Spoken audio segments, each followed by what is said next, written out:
Hi everyone, real-time Jerome. I'm actually filming voiceover, so I think we're listening to on this mic, not this.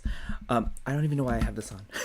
But anyways, I was filming another vlog this past weekend, and I needed to make more room for in my memory card, and in the process, deleted a few of the intro clips for this vlog. So essentially, this vlog is me trying to find a car and the process of me going to many different dealerships, starting from the first one and kind of progressing throughout like 2 weeks. It's been a little bit hard because you guys already know about the lack of car that I've been experiencing within the past almost 2 months now, since the end of December. Is that a month and a half? So this is my journey looking for a car. I'm also using Photo Booth to film this intro, so that's the quality, but at least the audio is good. Anyways, let's start the vlog, starting at Toyota.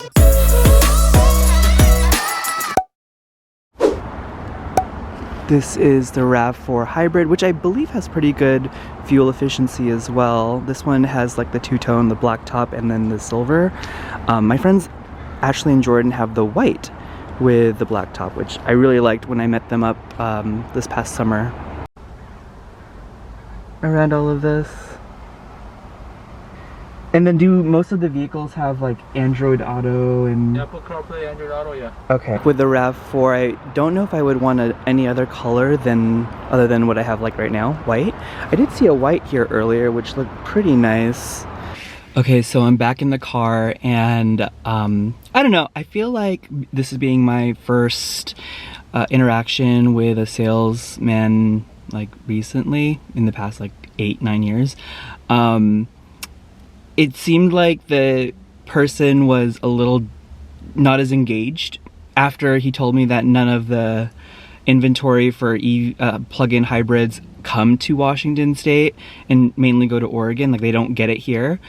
And he seemed a little bit like, once he found that out, he was like, when I was talking with him, I can see that he wasn't as like focused, and he would kind of look off pretty often. It was a little bit of a turn off, to be honest, but yeah. I did ask him if it was the same case where across the board in different dealerships and makes, where like if I were to go to Audi or if I were to go to Lexus, like, are cars not going to be coming here that are of the plug-in hybrid kind because it goes to Oregon, and Oregon's a zero emission state? And he pretty much said yes. So I don't know how true or false that is, but I'm still gonna make my way to the next dealership. Wish me luck. Okay, so next on the agenda is here at Lexus.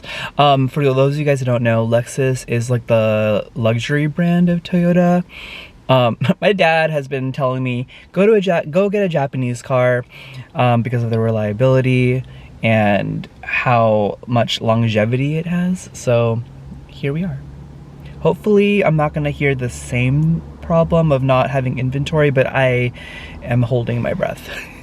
Doing a quick voiceover because it was super awkward talking and filming while the lady was watching, but walked into the dealership, was looking for a particular model from Lexus, the NX 450H Plus, their plug-in hybrid version. They didn't have that, but they did have another car within the NH family.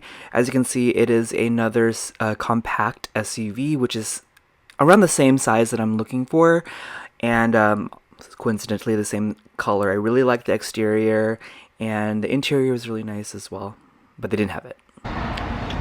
So this one is the RX, which is a little bit bigger than the one previously inside at the white, which was an NX. Okay, so just got back inside, and overall I had a much better experience here at Lexus. The lady Kira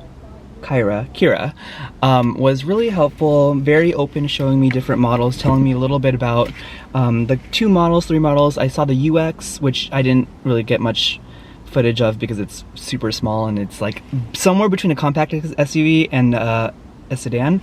And then she showed me the one that I was really wanting to see, which is the NX, which is a little bit a compact SUV, and then the RX, which is more of like a full-size SUV. But the NX is something that it is very comparable with the size of my current vehicle. And similar to Toyota, apparently Lexus also has this thing where they do not receive any plug-in hybrids, and she also gave me the recommendation that I would have to go to Oregon or California to even purchase a plug-in hybrid, which is crazy. She said that she wasn't sure if it was like a Toyota thing, but she knows that for sure Lexus, and the Lexus that I went to here is one of the bigger Lexus dealerships, and they get a lot of the vehicles, but when it comes to plug-in hybrids, they get none. They do get a lot of hybrid vehicles, but not plug-in hybrids, so like the ones that use gas and electricity to run the car. But I really liked the interiors of the RX, which is the larger vehicle. It just felt so luxe inside, and she said that between the RX and the NX, the RX drives really, really quietly. And the NX drives quietly too, but I don't know, maybe I might have to make my way to Oregon. Ooh, didn't realize it's gonna be so complex. Heading over to my next dealership. The next place that I'm deciding to go to is Audi.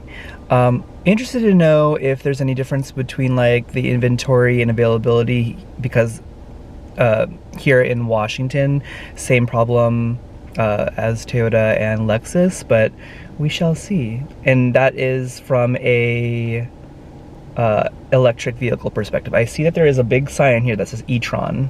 Let's go inside. And you said this is more of like the premium Q5? No, this is a premium plus. Premium plus. Oh, okay. So this is that middle trim level. If you'd like, I can also help record like during the drive as well. Okay, so I just left Audi. Wow. Kevin, the salesperson that I met with, spent a lot of time with me, which it kind of progressively got better between Toyota to Lexus to Audi, because he was very patient and understood, and made sure to not make this a super stressful experience, like or pressured. He showed me the Q5. They do not have the hybrid plug-in hybrid model, but they are not gatekeeping outside of Washington, so they do receive shipment. Got to drive the car. I don't think I showed that, but was able to drive the car. He showed me a lot of the features that it had. We did a kind of not inspection, but we looked around the car, we looked inside the car, drove it, and then he took some time with me to talk about like the different options of the car and like what my idea is for being able to finance it or to lease or whatever. I'm still trying to decide if leasing is the option, because it seems like there's a lot of shortage across the board everywhere, and yeah, it was good, but there was a lot of valuable information that he gave to me regarding things to consider when purchasing a car. And one of the things is like just test driving them, and having only test driven one car, which is this one, I'm going to spend the next few weeks test driving more cars, and then figuring out if purchasing or leasing a car is for me, or who knows, maybe like I go back and I'm like, I have to just repair, because right now with this chip shortage and just shortage in general and supply shortage issues, there's a lot of like added price, like a price is dictated by demand, and demand is so high and supply is so low that there are, like for example, Audi is pricing things $3,000 more than usual MSRP because of that, because of the lack of supply and the high demand, which I get it's business, but in my head I'm like, man, I could get it $3,000 cheaper. But anyways, I will see you guys. I don't know if I'm going to end this vlog today, but I will see you guys in another day. I'll take you guys along with me for sure when I go shopping some more for a car. Okay, new day. It looks like it's still dark-ish outside, but I am here at the Hyundai dealership and looking I did a little bit more research around different plug-in hybrid vehicles. There are two here. Well, not here. Inventory is down everywhere, but Hyundai does have two vehicles right now, the Santa Fe plug-in hybrid and the Tucson plug-in hybrid that has that capability. Hoping to look to see if they potentially have a similar vehicle that's not plug-in hybrid, just to get a good look and feel of what it could look like. Maybe ask a little bit more about that. And there is also another vehicle called the Ioniq 5, which is not a plug-in hybrid. It is a full electric vehicle. It's pretty new. I believe BTS endorsed them, but crazy. I was thinking about it last night. Like, I get that supply and demand dictate like whether there's a dealer markup on cars, but that Ioniq 5 vehicle, the electric vehicle, has a dealer markup of $10,000 above MSRP. So that's just like not including just the car itself. It's because of the demand. There's a $10,000 increase in price, which is ooh. But hoping to get a little bit more information here. Maybe I'll get a little bit of footage as well. Back to voiceover. Long story short, wasn't able to see any plug-in hybrid vehicles in this location. I'll get to that a little bit later, but I was able to look at a non-plug-in hybrid version of the Tucson. The interior was okay, standard. Was able to look inside, but the size of the Tucson was pretty comparable to a compact SUV, and they had a moonroof, leather interiors. Okay, so a lot to unpack here. Apparently the vehicles here have like a $6,000 to $10,000, I think I mentioned that, $6,000 to $10,000 dealer markup, which is apparently a lot less than other places. The guy that I was working with, his name is Micah, said across the street at Dodge there is like a markup between $10,000 and $13,000, which is crazy. He talked a little bit more about like how the electronic and the chip industry has just been very there's a high demand but very low supply. So much so that they thought that the industry would slow down and be a little bit better for the buyer back later in summer of 2023, but apparently with the current trends we're going to be in the same ish place we're at right now, where the supply and demand is just kind of out of whack up until 2025. So that's new. I did take a look at, well, one, they do not have any plug-in hybrids here at all, and the Ioniq 5, the all electric vehicles that are here, they kind of get sold like hotcakes, like very hard to find. But they do not have any plug-in hybrids here, which is, you know, what I want. And I did ask him about the idea of going to, like, apparently California has some sort of incentive with these manufacturers where they get like $17,000 per vehicle, and that's why a lot, or I don't know if it's California or if it's these manufacturers get $17,000, but they allocate most of the vehicles towards different markets, including California, and there is no incentive for Washington, so that's why there are none here. So pretty much he told me if I wanted to go find a plug-in hybrid from Hyundai, I would have to go to California or Oregon, which is crazy because he also said that sometimes doing that doesn't offset the price, because there is like a $6,000 to $8,000 markup, dealer markup, which is, you know, you have to weigh your pros and cons. One interesting thing that my salesperson here was telling me, although there is a markup in new cars, there is also a very high markup for used cars, which makes sense. But one thing that I didn't consider is there is also, from a trade-in perspective, we're seeing cars getting valued higher because there is a need for you know, pre-owned cars.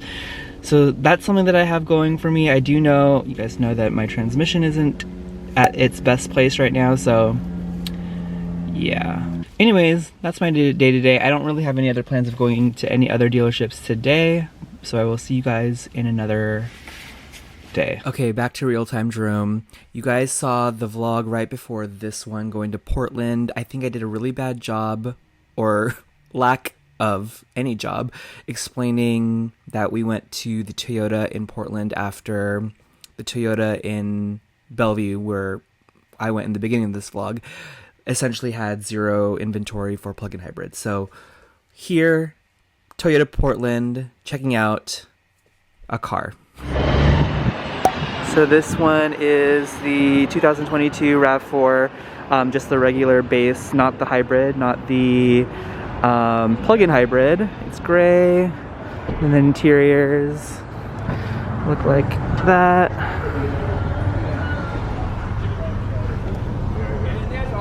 Oh my gosh, so I'm test driving one right now, and it just feels, I haven't even given any of my insurance or, I know, driver's license, but first glimpse, it looks a little too utilitarian in here, I'm not gonna lie. Like, it could be a little bit more sleeker.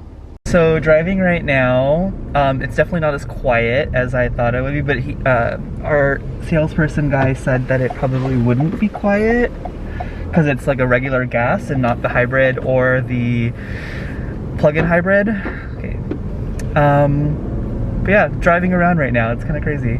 It just feels a little bit too like the design feels a little dated, but I don't know if that's the same with the older one, or the better trim. Have that.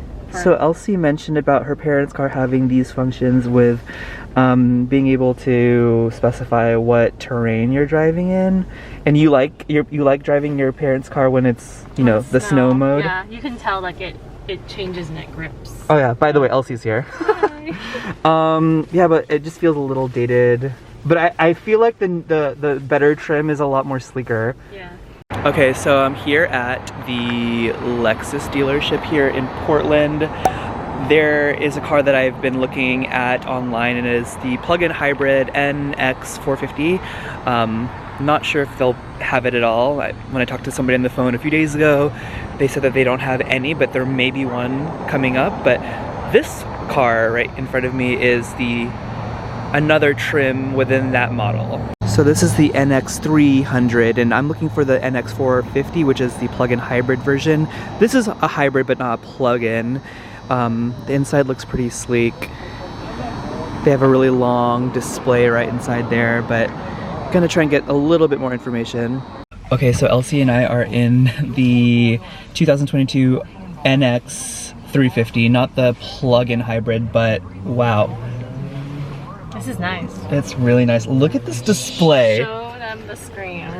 This is a huge display screen. Like, it looks so sleek. And they have like the red leather over here. I'm not sure if I'm a big fan of the leather, but it's very, very sleek. I'm trying to I actually don't know what these knobs are meant to do. And then the steering wheel, I feel like I would benefit for this moving up, and I'm sure you can, but. So we are at the gas station right now. Because we're test driving the car, it is like a little bit, they didn't have it filled up. So they're filling up the car, and then we're just gonna drive it around for a little bit. This steering wheel is heated. I've never had a heating steering wheel. Okay, I think we're done with pumping up. So we're at a Target parking lot, but just parked after test driving a little bit. I am really liking this car. Same color as the one that I have, but feels so smooth, so sleek, good driving experience. Not as big as the RX, but it just feels really nice. I don't know if I would do with a red interior, and I would love to have like a panoramic moonroof. This one just has a regular moonroof, not like, it's just like one panel. But let's do another walkthrough. So it is a subcompact SUV. The front of the car with the grille is actually very, very large compared to the 2021 model, but it just looks to me very sleek. And yeah, I need to explore a little bit more of the safety features. They changed the back. Before it just had the Lexus logo, but now it just has the actual words spelled out. Oh, it's so nice. Surprise, surprise. I have no outro clip, but I thought I would do it right here. I'm editing the vlog, should be able to end the vlog this way. But still don't have a car, as you guys know. I think I'm going to move forward with trying to get this Lexus NX 450h Plus, the last vehicle that you saw right before this clip. But the inventory is just non-existent. We're moving into the middle of February right now, and apparently the Portland Lexus dealership will be able to get a demo car of that specific thing. You know, this whole vlog I've been saying I want a plug-in hybrid. I don't even know if I would like how it drives. So I have not driven one yet, but I think the advantages in my head outweigh the price. Because it's not like, you know, it is not a cheap investment. But I do like the idea of having the versatility to be able to use electricity for my daily commutes to work, because with the NX 450h Plus, you get about 35 miles of electricity to start out with if you want to use electricity. And then you also have the versatility to be able to use the car with gas. That's kind of the main thing that I like. And when driving that vehicle, there's not much differences I'm hearing from the 350 that I drove from the 450, other than, you know, one is a plug-in hybrid and the other one is just a hybrid. So yeah, wish me luck. I hope that I am able to get a car possibly after my international trip. I think, is this the first time I'm actually talking about this internet? Oh, it is. Guess, do you guys know where I'm going? If you guys follow me on Instagram, you guys probably already know that I'm heading out to work out of the country and then extending my trip to another place. Still trying to figure out that place, but yeah. Anyways, wish me luck. I will see you guys in another vlog. Hopefully sooner than later I'll be able to get a car, but it's been crazy. I'll see you guys later.